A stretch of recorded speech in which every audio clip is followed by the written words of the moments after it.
It's a lovely Christmas morning. Marcus and Nick are sitting next to a roaring fire just after finishing opening each other's presents. What a lovely Christmas, eh? Yeah, what a lovely Christmas indeed. I can't wait for Christmas dinner later. I can almost taste the turkey with all the trimmings soaked in gravy.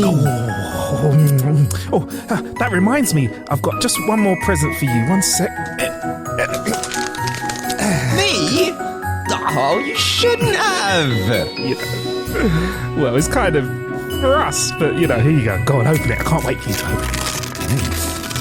It's a small box, so it's definitely not an engagement ring. It's a Fitbit. Yeah, it's great, isn't it? Like, I got me one as well, so we can sync them and keep track of each other and Fitbit. Yeah, it's so that we can bit of tech to make me fit. So you're calling me unfit? No. I thought it would be a good way of us just, You are. You're calling me. You're calling me fat. No.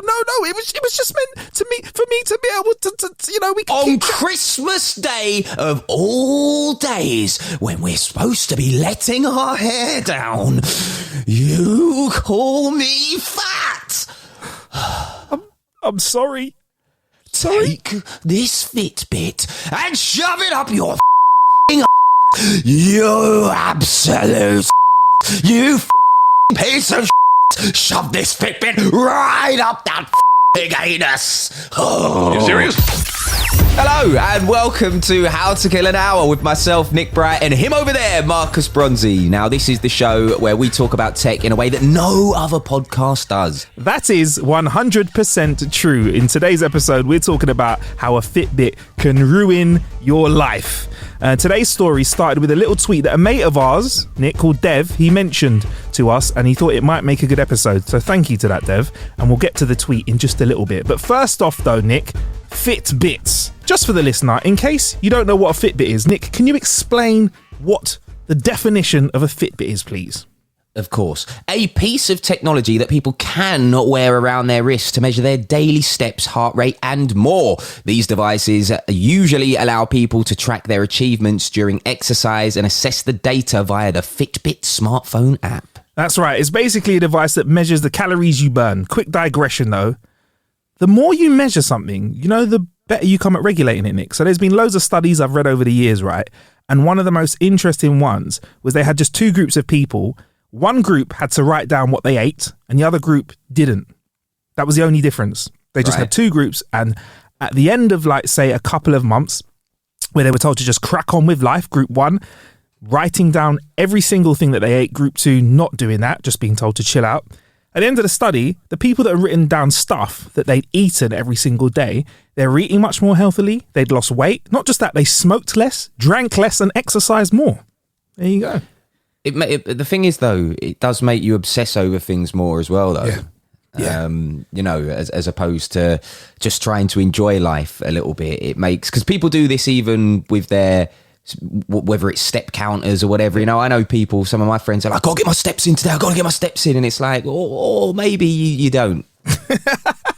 Just enjoy life. Yeah. Do you know what? I've got to be honest, Nick. For me, unless I'm regulating myself and counting everything, that's when you get big bronzy. When you get trim bronzy, it's because I'm measuring my stuff. So it kind of works for me. Not everyone's got such good self-control, Nick. You're clearly somebody who's controlling stuff. You're someone who's not even had a Mackey's for years. Yeah, no, McDonald's is but the thing is, I don't want people to think like I've got some kind of I don't know. I think I'm better than other people in that sense, because I tell everybody this. I eat all the other fast food. Yeah. It's just one day I decided I was going to boycott McDonald's for no reason other than just I was eating it too often. And then I decided, I'm never going to have a McDonald's again. And then I didn't. Yeah. I eat KFC, I go Burger King, Five Guys, I eat them all. So I'm not trying to make out, oh, look at me, I don't eat McDonald's, I'm so great. because I'm just as terrible as you, really. Yeah, and whilst Nick doesn't think he's better than you in with regards to how he eats, he does think he's better than you in every other way as well. Just how Nick is, basically. Yeah, it's true. Yeah, sorry. 100%. Anyway, back to Fitbits. So you can connect your Fitbit to your phone to track your heart rate, steps, calories burned, and also share that information with friends, family, or your partner, which is great, but it can also be part of your dirty demise.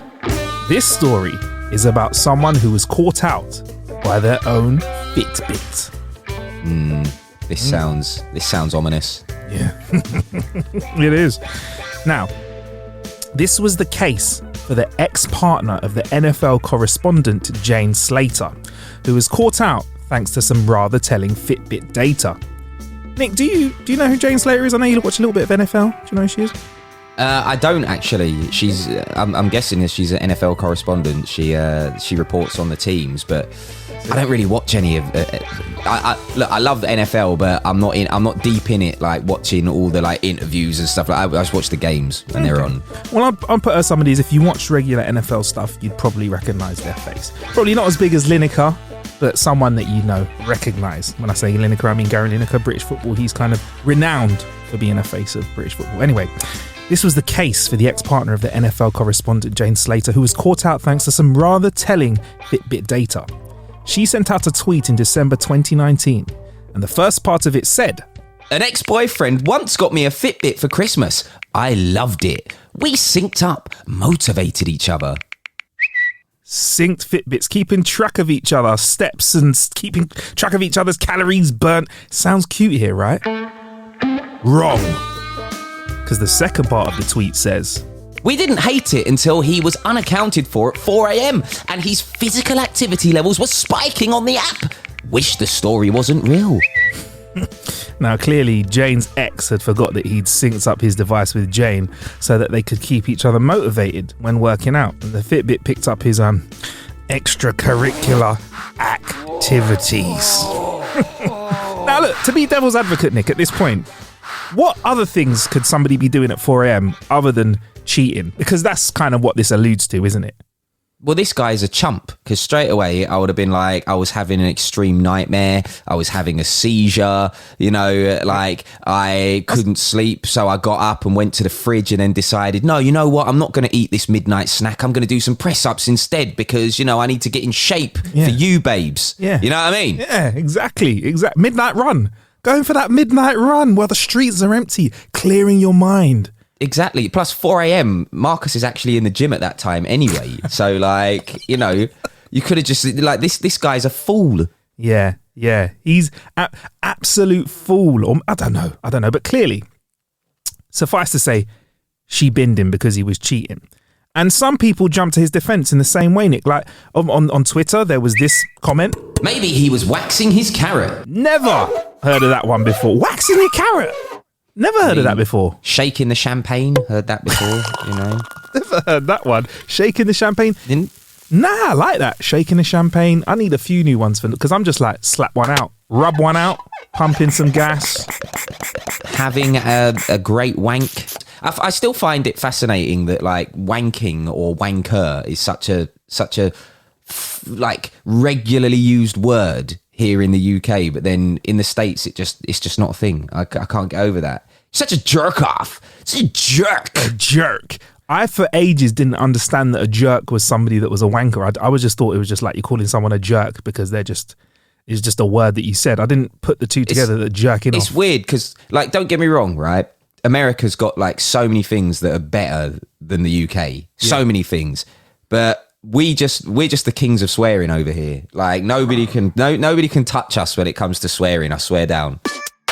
Such a jerk off. Jerk. Any word that we say, any swear word we say, automatically doubles in its effectiveness. Like if it was a fighting game, like a Street Fighter game, if an American called you an ass, it's like a mid punch. But like if you call someone asshole, an arsehole, it's like try you can. Yeah, it's true. I mean? Like it's like, hey, you fucking asshole. It's not as effective as you fucking arsehole. Yeah, exactly. Like, it's just much more aggressive. Yeah, and like and wanker as well is just like, it's just great. You know, you're such a fucking wanker. Like, it's much better than it's a fucking jerk off. Jerk off, yeah. Anything that we have as a swear word. I mean, even if they try to go for the holy grail, which is cunt. Do you know what I mean? You're a cunt, man. You're a cunt. Nah, you ain't got anything on Dave from East that goes, you cunt. Yeah, you fucking cunt. You can't. Trust me. Anyway, so waxing his carrots. I'd never heard that one before. I don't know about you, but wanking's not a gymnastic affair for me. But perhaps he could have used that as an excuse. I mean, I don't know about you, but I'm not really trying to put in effort out here and impress myself because I am myself. But shout out to those who fuck their hands and start slapping the back of their hand, you know, like, oh yeah, you like that, don't you? I don't know. Each to their own. As you can imagine, a lot of people commented on Jane's post with some anecdotes of their own. So here is another anecdote which is very similar, Nick, shall we say. Called my ex repeatedly one night without any answer, which was bizarre. Especially BC, it was my B-day. Continued calling. Stop. When you see tweets like that, is that how you read it in your head? Do you read the abbreviations? I'm reading it. I'm reading the abbreviations. Called my ex repeatedly one night without any answer, which was bizarre. Especially BC, it was my B-day. Continued calling throughout the night until he accidentally picked up on his Apple Watch mid-fuck with another girl from his hometown. LOL. Good times. Fucking hell. Is the Apple Watch slip?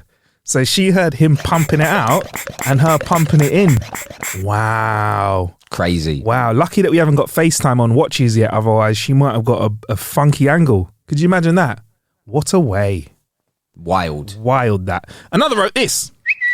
My ex-husband got caught in an affair because he was wearing the training watch and heartbeat monitor my mum bought him for Christmas. While running, it was the under 1 minute heart rate spike that confirmed things for me. Oh, the under 1 minute heart rate spike. Oh. I don't even know what that means, but I'm guessing it's not good for this ex-husband. I think she's saying that he can only perform for under a minute. So she knew that because the spike in the heart rate was under a minute. 1 minute man ting. Yeah. That could be, hang on, wait, it was the under 1 minute heart rate. That could be anything though, you know, under 1 minute. Surely a prolonged amount of time is more, you know, suspicious. Well, you know, each their own. Again, Nick, like Nick said at the start of this podcast, he doesn't think he's better than you when it comes to food. But when it comes to his performance in bed, Nick is like, surely 90 minutes is an average spiked heart rate that he should be experiencing. Surely 120 minutes at least, right? To warm up for the first round, right? Yeah, fair. Fair, yeah. I think so. Jane also added in her comments to her tweet, I also had a guy get drunk and bring another girl home, forgetting I was spending the night there. We were set to go to church the next morning and I stayed in to get sleep. I could write a book. Getting drunk and bringing another person back home to your missus. That is a level of awkward. I mean, what if you were really stubborn and you were just like, not waking up, I'm going to stay in bed. I'm going to stay asleep while my partner brings someone home. I'm going to just pretend that I'm not waking up. Mate, some people get off on that, mate. So, you know, it is what it is. Shout out to my cuckers out there. Yeah. Big up the there's no judgment. Get me? Each to their own. Yeah, there you go. Yeah, no cuck judgment at all. So there you go. This is how fitness tech can make you live longer, make you live a better life, make you live a healthier life, and also at the same time kill your relationship. It's so mad. Like, to be honest, if it was me, I'm still pleading Shaggy. Like, you've got no HD 4K, 8K footage of me doing anything. You've just got a spike on a Fitbit. I'll say the thing was malfunctioning. What are you talking about? I was asleep. Are you crazy, babe? What's wrong with you? You know what I mean? And I'm also like, you know, he genuinely, right? This is me like sticking up for this guy. I'm being such an arsehole, but he genuinely could be like, my missus works for the NFL. She's around elite sportsmen who are paid hundreds of millions, a year, right? And they're not even like the highest paid. Do you know what I mean? She's around guys who are at the top of their fitness, right? These guys who are juiced up, hench, at the top of their game, just oozing pheromones. She's got to be around them, analysing the plays all week. And you got to be her man. And I presume he's not even in the NFL. Bruv, I'd feel very intimidated. I'd be working out all the time. Trust me. I'll be doing like one-handed press-ups at 5 a.m, just trying to be on their level. Exactly. And the poor guy, you know, gets caught out for that and gets punished for his just trying to sins. improve himself for his partner, you know what I mean? And she selfishly dumps him just like that. I also find it a little bit weird that people would kind of sync up.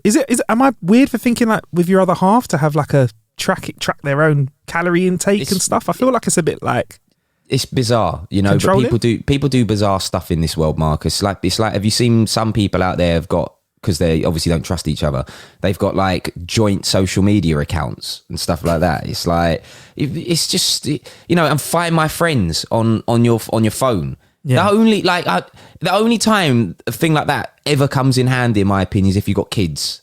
You know, and 100%. you can have your kids on it. The minute you start putting your partner and all of that on there, it starts getting a bit, you know, little bit kind of dodgy territory. I can understand it if, say, like, you did it temporarily because your partner was going somewhere and then they were coming home late by themselves or something. Cool. But when it's just like on there the whole time, I'm like, yeah, this is a little bit controlling. There's something about having a little bit of sentience, or should we say independence is a better word. There's something about having a little bit of independence in a relationship that I think is healthy for it. I don't 100. Always think you should know where your other half is. Yeah, that's why this past like 16 months, 18 months, you know, working from home has just been a myth, because it's just like you're just around each other 24/7. You know what I mean? 100%. Shout out to those who have managed to stay together during lockdown, because all joking aside, Nick, I got a friend that works for quite a big company, and they're like, a lot of people had now divorced, and at the start of lockdown they weren't, and the reason for it is because they didn't realize that they didn't get on with their other half, because they're only seeing them for like 2 hours a day. And I realized there's a lot of people that I get on with really well, but if I was to live with them 24/7, Nick, we might end up fucking hating each other if you put us in a house for 7 days. Bruv, I knew this was going to happen, because, you know, there were a lot of people who were kind of forced into extreme scenarios. Something that like would in the normal life would happen over time. You know what I mean? You would eventually end up moving in with someone. So like you could like get to know them like properly first, or like even if you do live together, like you say, you spend less time together so you don't exhaust each other. Not like that, but exhaust each other, you know, just being around each other as quickly. Whereas this was just 24/7, there all the time, looking in each other's faces, looking in each other's boats, smelling each other's scents all the time. And it's just like, it got a lot, you know? Yeah, like your partner could do the stinkiest shits but save them for work all the time. And you don't realise until at 10:30 every day, you're like, there's a train broken again. Yeah, bloody hell. What's going on here? They're kicking up, aren't they? For a little while. Yeah. Yeah, usually their heart rate spikes at about 10:30 every day at the office for about 3 minutes. or you could be the one dropping the stinky shits, you know what I mean? And coming out the toilet like, oh, blimey, I don't know what's happening in there. God, there's just smelly drains in there, love, I tell you. That's definitely me, mate. I'm fucking revolting. I'm like a caveman. I'm disgusting, bruv. Hey, listen, like I keep things clean, but I can't be responsible for the flavours of stuff that comes out my bottom end. What a lovely way to end this podcast, Nick. Fair play. No judgment. No judgment at all. Well, anyway, I think it's about time we wrap up this episode, Nick. We'll definitely post the original tweet, which has had like 500,000 likes. Wild. Christ. From the lovely Jane Slater, who seems to not like Fitbits anymore. And yeah, we'll be back in your ears real soon. Yeah, I bet Fitbit are definitely going to reach out to her and try and do some kind of partnership, that's for sure. Right, if you like this and you want more now, we have a bunch of Patreon-only episodes that you can tuck into. You can get them early, and there's ad-free access as well. Check all that out at patreon.com/how to kill an hour. Right, this podcast is created by Marcus Bronzy and me, Nick Bright, produced by Billy Wright, and the sound design by James Sloan. It's also listened to by the absolute legends that are you. Yes, you. So thank you for that. Would you like the perfect excuse to spy on your partner? Yeah. Are you 100% sure that they're cheating but have no evidence? Yes. Why don't you buy a Fitbit? Yes! Masquerade is a partner who's loving and wants to care about your other half's calorie intake, but then catch them out with any spikes in their heart rate throughout the day. Get your hands on a Fitbit. Ruining relationships since 2000 and whatever. Let me get my credit card. I need 7. That makes you a cheater because you have 7 other halves. Can the TV hear me? What's going on? Take this Fitbit and shove it up your fucking ass. You absolute ass. You fucking piece of shit. Shove this Fitbit right up that fucking anus. Oh. Sorry, Nick. Right, and the intro music has played. Hello and welcome to How to Kill an Hour with myself, Nick Bright, and him.